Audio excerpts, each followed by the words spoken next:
ดีครับ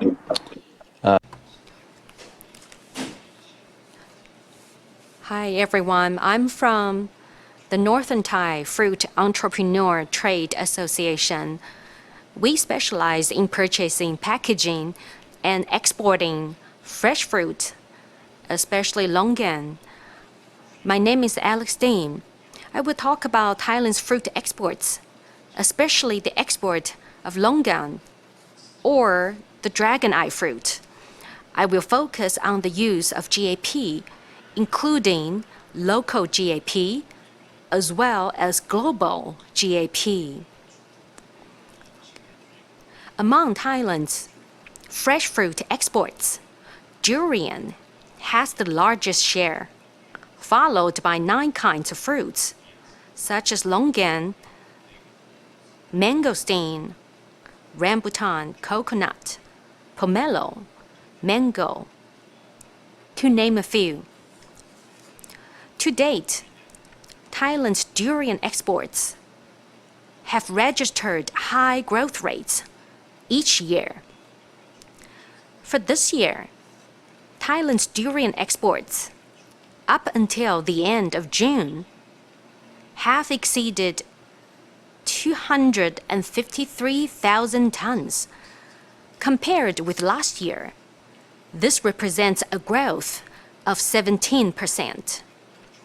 Between 2018 and 2020, the annual growth of Thailand's durian exports has reached 23%. In 2019, compared to 2018, the year-on-year growth reached 32%, which was considered a very robust growth trend.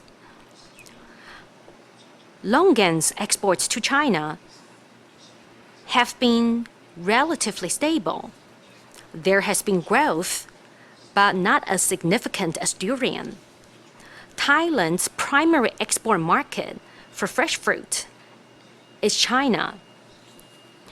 80% of Thailand's durian, mangosteen, and longan or dragonite exports are shipped to China. The remaining 10% or so is intended for the Indonesian market, and the rest is sold to local markets in Thailand. Let's look at the numbers this year. Durian's export value as of June this year has reached 253,000 tons. Considering the farm's conditions, this year's total tonnage of durian exports can reach 350,000 tons. This is my preliminary estimate. As for longan, or dragon eye fruit, exports so far have reached 89,000 tons, close to 90,000 tons by the end of June this year. Longan is one of my specializations in terms of export business. Thailand's dragon eye fruit export business, from the beginning of this year up until now, has not really entered its busiest trading season. Its main trading season starts from October each year, mid to late October, to be more specific. It lasts all the way through November, December to January, February, and March next year. Between late March and June of the following year, there are continued longan transactions, but that period is not within the main production season, and the production capacity is relatively low. So the lack in production results in less market demand. At present, we are exporting durian, mangosteen, longan, mango, rambutan, coconut to overseas countries. The importing countries require that each container of fresh fruit must be accompanied by GAP certificates. For example, China requires traders to supply local GAP certificates, while Indonesia requires GAP, local GAP, or global GAP. It has a dual track system. In Thailand, this has created limitations nonetheless because farmers have low levels of awareness and are not actively seeking certification. And there are other conditions that limit the business in terms of farmers participating in GAP programs. The actual situation in Thailand is very polarized, and the promotion of GAP programs has been quite limited. Let us discuss the current situation of longan or dragon eye fruit GAP certification at the present time. In northern Thailand, which is an area of my business focus, the total area of longan farms has exceeded 550,000 rai, which is 90,000 hectares. But in fact, only 14% of the farms have received local GAP certification. This is an extremely low percentage. The proportion of farms with global GAP is less than 1%.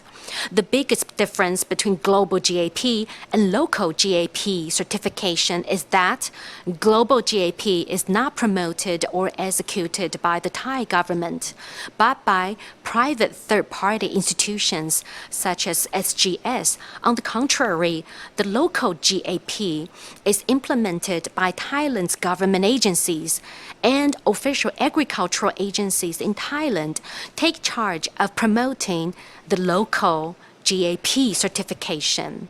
Despite the government's promotion, the proportion of farms with local GAP certification is low.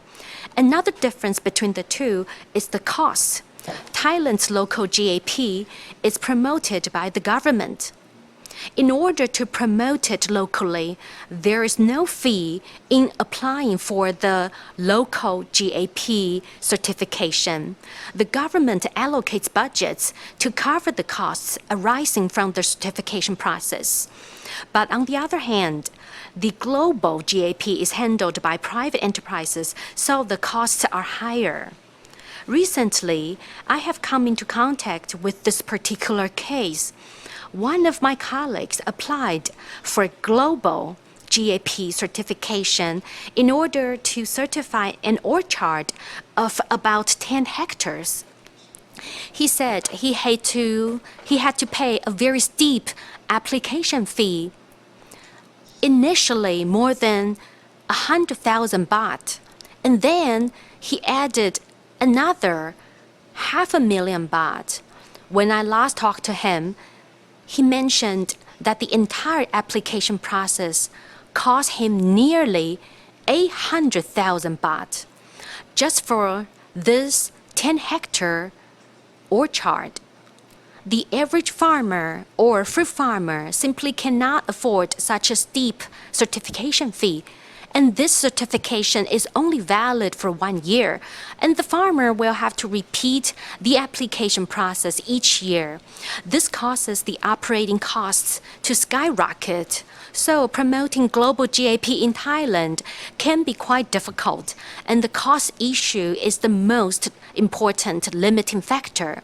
When we export, if the importing country requires us to submit global GAP certificates, but if the farmers do not have it, then we, the exporters, will have to bear the costs. This will increase the operating costs of the exporters, which is then reflected in the price at which we purchase a particular type of agricultural produce. To export fruit to Indonesia, we sell by containers, namely 40-foot containers. You will need to supply 1 rai, quote unquote, of global GAP for every 1 ton of longan or dragonite fruit.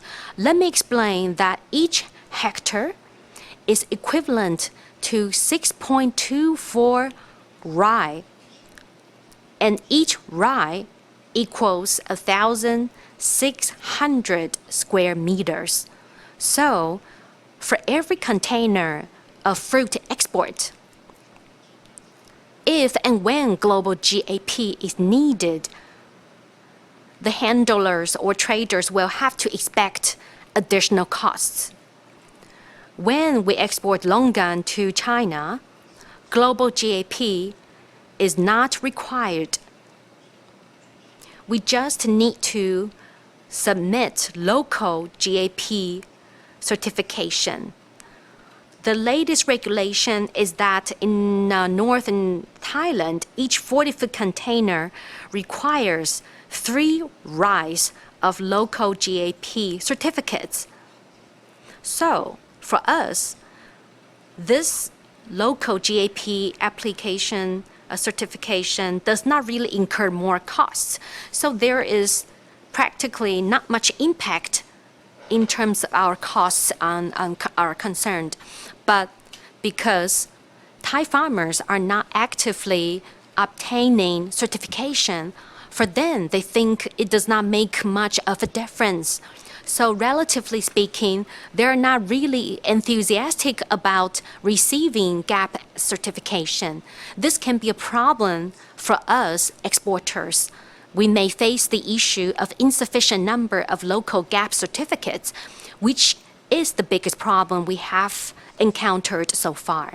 Next, let's talk about local GAP or global GAP certification requirements for the Indonesian market. Indonesia has a quota system for the importation of fresh fruit. And so even if we are ready to export longan to Indonesia, but we must make sure that the Indonesia's importers first obtain the allocated quota for importation. And the quota is determined by the Indonesian authorities, which is needed in order for traders to import fresh fruit to the domestic market. In order to get the quota, you have to submit a copy of global GAP or local GAP. If you do not have the certificates, you simply will not get the quota. So with this certification regulations in place, no matter it's local GAP or global GAP, when exporting to the Indonesian market, you will need as many as 25 rais of certification.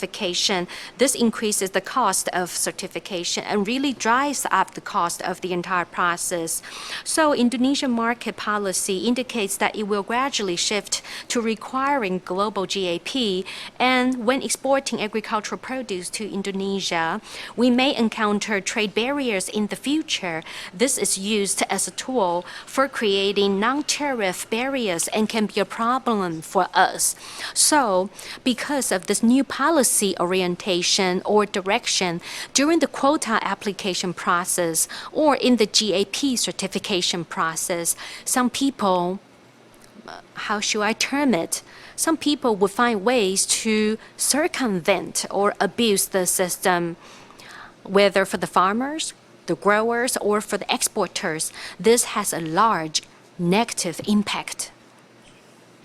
So we are currently negotiating with the authorities concerned, and we are communicating with them through the Thai government.